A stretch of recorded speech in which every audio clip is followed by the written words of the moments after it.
வணக்கம். எம்ஜி கிச்சனில் இன்றைக்கி சுகரோட அளவை குறைக்கிறதுக்கும் ரொம்ப நேரம் வரைக்கும் பசி எடுக்காமல் இருக்கிறதுக்கும் நல்லா எனர்ஜியாக இருக்கிறதுக்கும் நான் டெய்லி ஒரு கஞ்சி குடிப்பேன். அந்த கஞ்சியை உங்களோட ஷேர் பண்ணுறேன் வாங்க.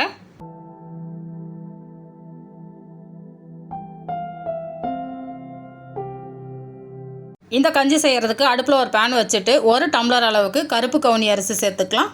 இந்த அரிசியை அடுப்பை லோ ஃப்ளேமில் வச்சுட்டு பொறுமையாக அரிசி நல்லா பொரிஞ்சு வர வரைக்கும் நல்லா வறுத்து எடுக்கணும். அரிசி இந்த அளவுக்கு வறுபட்டதுக்கப்புறம் வேற ஒரு பாத்திரத்துக்கு மாற்றி வச்சுட்டு அடுத்து அதே டம்ளரில் 1/2 டம்ளர் அளவுக்கு மாப்பிள்ளை சம்பா அரிசியும் சேர்த்துட்டு இதையும் நல்லா வறுத்து எடுத்துக்கலாம்.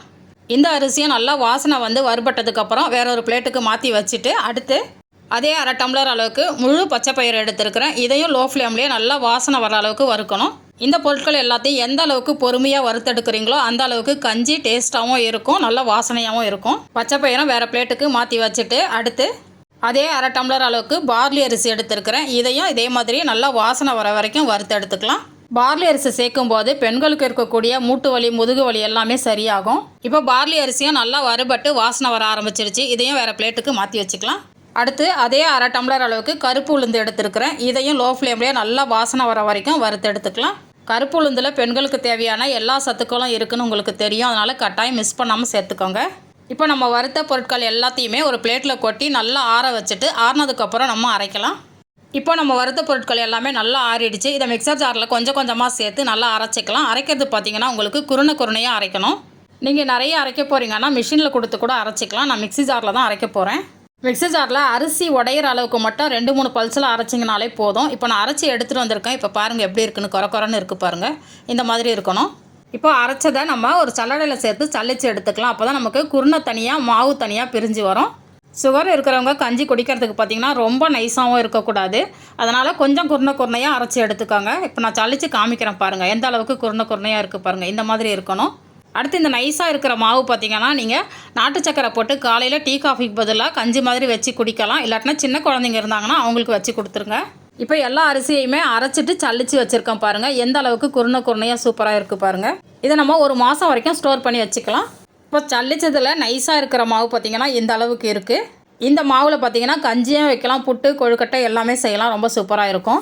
அடுத்து உங்களுக்கு கஞ்சி செஞ்சு காமிக்கிறதுக்காக ஒரு சின்ன கப்பில் 1 கப் அளவு குருணை அளந்து எடுத்திருக்கேன்.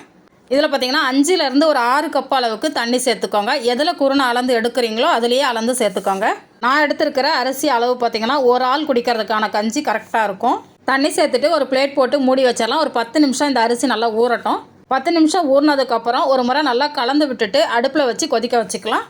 இப்போ கஞ்சி அடுப்பில் வச்சுருக்கிறேன். கஞ்சியும் நல்லா கொதிச்சிக்கிட்டு இருக்குது. நீங்கள் குக்கரில் வைக்க போகிறீங்கன்னா இதே அளவு தண்ணி சேர்த்து 2 விசில் வச்சிங்கன்னா சீக்கிரம் வெந்துடும். இந்த மாதிரி அடுப்பில் வச்சு காய்ச்சினாலும் லோ ஃப்ளேம்லேயே ஒரு 10 நிமிஷத்துலேயே நல்லா கஞ்சி வெந்து வந்துடும். இந்த கஞ்சி வேகும் போதே உளுத்தம்பருப்பு வாசனை, அந்த பச்சை பயிறு வாசனை எல்லாம் கம்மன்னு சூப்பராக வரும். இப்போ பார்த்திங்கன்னா கஞ்சி நல்லா வெந்து வந்துடுச்சு. ஸ்டவ்வை ஆஃப் பண்ணிடலாம். இப்போ கஞ்சி பார்த்திங்கன்னா ஒரு பாதி அளவுக்கு ஆறி இருக்குது, கொஞ்சம் கெட்டியாக இருக்குது. இந்த ஸ்டேஜில் உங்களுக்கு தண்ணி வேணும்னா கொஞ்சம் சேர்த்துக்கோங்க. இப்போ இந்த கஞ்சிக்கு தேவையான அளவுக்கு உப்பு சேர்த்துட்டு கலந்து விட்டுடலாம். சுகர் இருக்கிறவங்க இந்த கஞ்சியை டெய்லியுமே ஒரு வேளை குடிக்கலாம். சுகர் இல்லை ஆனாலும் குடிக்கணும்னு நினச்சிங்கன்னா நீங்களும் வாரத்துக்கு 2 நாள் 3 நாள் குடிக்கலாம். இந்த கஞ்சியில் தயிரும் சின்ன வெங்காயமும் சேர்த்து குடிக்கும்போது டேஸ்ட் இன்னுமே அட்டகாசமாக இருக்கும். நான் இன்றைக்கி தொட்டுக்கிறதுக்கு மாங்காய் சம்மந்தியும் நம்ம சேனலில் ஏற்கனவே போட்ட மாங்காய் ஊறுகாயும் வச்சு தான் குடிக்க போகிறேன். இப்போ நம்மளுக்கு சூப்பரான ஹெல்த்தியான ஒரு கஞ்சி ரெடி ஆகிடுச்சு. இந்த கஞ்சி நீங்களும் ட்ரை பண்ணி பாருங்கள். இந்த வீடியோ உங்களுக்கு யூஸ்ஃபுல்லாக இருந்தால் நம்ம சேனலை சப்ஸ்கிரைப் பண்ணி வச்சுக்கோங்க. நான் சுவைக்கட்டும், ஆரோக்கியம் பெருகட்டும். நன்றி.